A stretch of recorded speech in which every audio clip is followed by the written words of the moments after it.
No, if they heard something they like from this side of the border, they would rather you claim you're from that side of the border. That kind of thing. You know what I mean? So, no, they've always been aware, and it's not like they don't like certain stuff from here too, but there was certain artists that were trying to get signed over in the States from here were a little bit corny, didn't really have the oomph to pull that off, you know, no names. But yeah, I can't even call it. I mean, like someone like Sox, come on, he should have had a deal hands down. Like before anybody got a deal, Sox should have been the first one, personally to me, out the gate. I think it should have been Saukrates and then Saukrates. You know what I mean? Nothing against Saukrates, but I'm just thinking for the better flow of the growth of the scene at that time, I think it would have been better to go with that general first. You know what I mean? So, yeah. At the end of the day, that's why I even had Saukrates on my album, because like I had to pick my favorites out of New York was Pharoahe Monch, because Pharoahe Monch is bananas, like retarded. I don't care if you don't even hear it now. To me personally, Pharoahe Monch is disgusting. And then Saukrates, retarded, stupid. And then both of them together, even just working in the studio, just that happening was amazing. It was completely retarded. And you heard the end result was magic. Instant classic. Instant classic at the end of the day, you know. Salute to you two boys too. Bow. Well, doing music for TV, so, and I also like do music videos and stuff like that too, but I got into doing music videos first before we get into the TV because of shooting, like when we were growing up into the scene, like shooting the Saukrates video, the Jellystone videos. What people don't understand is those videos, we were already editing those videos, because when those videos were done, the directors just slapped two pieces of film together and be like, that's it, it's video set, what do you want? And for me, it being my first video, I wasn't having that. I wasn't even trying to hear that. So I asked for all the footage, and we got to go into the studio and I got to re-edit that video. So when the video started looking hot and came out hot, now everybody's like, yeah, I did that. I had something to do with it. Nah, we did all the work. For us to actually get there, for it to look good and for everything to be where it was, nah, me and Jelly edited When You're Hot, You're Hot, and I edited Innovation. You know what I mean? So, and I even had to call my boy Rob Ellsworthy in to do some graphics and stuff like that too. And it went from there to even me getting Rob to do my Thinking About You video. But now go back to TV stuff too. Music for TV, I got put on through this gentleman, Christian Tecklesson from BET. When they were doing their BET video here for Caravana, he was just working the side. So he said, when I actually get my TV show, I want you to do music for my TV show. So he was just doing his part, whatever, and became a producer.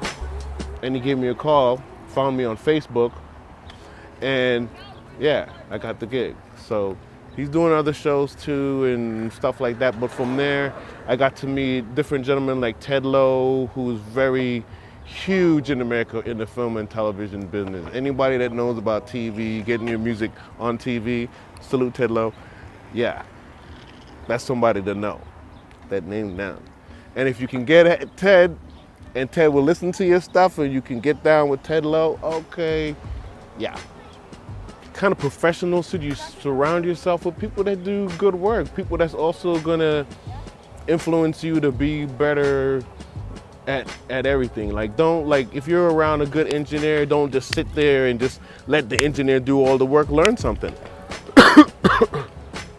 And when I say learn something, while an engineer is doing something, if you don't know what's going on, ask a question. Look over his shoulder, see what's happening. Because one day if that engineer is not going to be there for you, you're going to be stuck with those files and you're going to need him to save you. You mean? God forbid, what if he dies? Like, you mean? So always learn something around the people that you surround yourself with. I don't care if it's photographers, people doing whatever in the music. Surround yourself with people that's doing positive things, and it's gonna help you to grow and be more positive and to make more money so you can provide and be somebody in society that's taking care of your family or doing whatever makes you happy. But you need to make money. So at the end of the day, surround yourself with people that can educate you and bring you to another level, you know? The changes has helped me a lot greatly. Going from an artist that was pretty much, I would call it a babysat situation, because I had like people there to do stuff for me, you know what I mean? So I had an engineer in the studio, so I would have to really got to the point to I had to sit at the studio and wait for the engineer to get there and turn on the lights and turn on the mixing board and turn on the equipment. I'm like, man, that's crazy. I can't believe I used to do that. Now I can do all that by myself. So the internet has provided ways for people to be a lot smarter and get a lot more educated about this business, whatever it is you want to get into. So from that kid that never knew how to even turn on the studio lights and turn on the equipment, now because of the internet knows how to do everything, even down to shooting my own videos and editing my own videos because of the internet. If I want to learn something, I just look it up, bam, there it is. I've put in my couple of hours in the day, make that my university, to learn that and then apply that to doing whatever. Do a track for somebody, learn how to actually flip something, do whatever, boom, boom, boom. Oh, new tricks. Yeah, doesn't matter, man. The internet has helped me a lot, so now I can even release my own music without having to depend on the label, sit here and cry, oh, these labels won't sign me, I can't get a deal. You don't need a deal. You know what I mean? All you need to do is you go to TuneCore, go to wherever, release your stuff on iTunes, find a way to market your music, get people to know about your music, do some touring, do some whatever, and just be happy. You just gotta be happy making music. That's really what I'm trying to get these kids to really understand right now. You gotta be in a place to where you're not miserable worrying about the business and stuff like that, but you have to know the business. But while you're doing the music, you have to be happy making the music. You mean? Really be happy. Even if you're making dark stuff, you can still be happy making your dark shit. You mean? So, yeah. Because of what happens too, the reason why I mention stuff like that, when kids get deals and they get signed and they're out there in the public eye and stuff like that and whatever, that's cool, it's good for that moment. But what happens to them after the deals is a lot of them end up going through a major slump, fall in depression, because they don't know how to handle that or get up out of that. So these artists, they get left hanging, they're not being developed to go to the next level with that or whatever. So there's all kinds of different things that happen with that, you know, people have to look out for. Like if, man, some of these artists, they need to, they go in depression, man. So some of them need help and need to learn how to get out of that and fight out of that, because that's a serious thing, man. I went through that like a mother, and it was a fight to get out of there, you know what I mean? Because I was really chasing my money, you know what I mean? I had an album that sold over 4 times platinum, and it was just a fight to get to the money. And even now, getting to the money is still like a fight, getting to the money. And that's either you let that fight go and just do new music. You know what I mean? It's crazy. It was just too much. It just got to be too much. You know what I mean? It was really got into some real crazy shit. Just chasing the money. And I wasted a lot of time trying to get that money. You know what I mean? And I did everything the right way. Even my paperwork was right. But, yeah.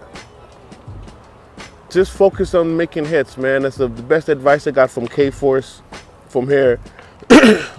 He was in New York and heard that I was doing well with the music, or just starting to kick up with the music, and he gave me a call, and that was the best advice I needed to hear then. Because like when you're making beats, you're just trying to be creative and make all the craziest stuff ever, but I got my focus when I heard from him, now make hits.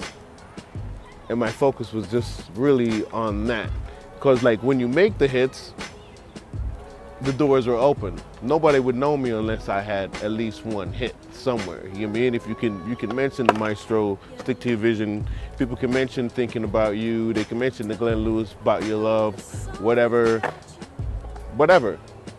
I got known because of those. So if you're really trying to get to the next level or whatever, focus on making hits, hit records. Listen, if you want to be on the radio, listen to the radio formula. Do that. If you're trying to be a little bit different, make it 2 steps ahead of what you hear on the radio. So by the time when you get at the radio, boom, you'll be right on point and have your own little edge. You know, little things like that. It's just basic homework.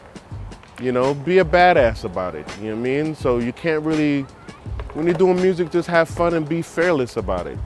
That's what having fun is. You're not afraid to put that little funny sound in there. You know what I mean? Those little things like, yeah, man, have fun experimenting, but make hits.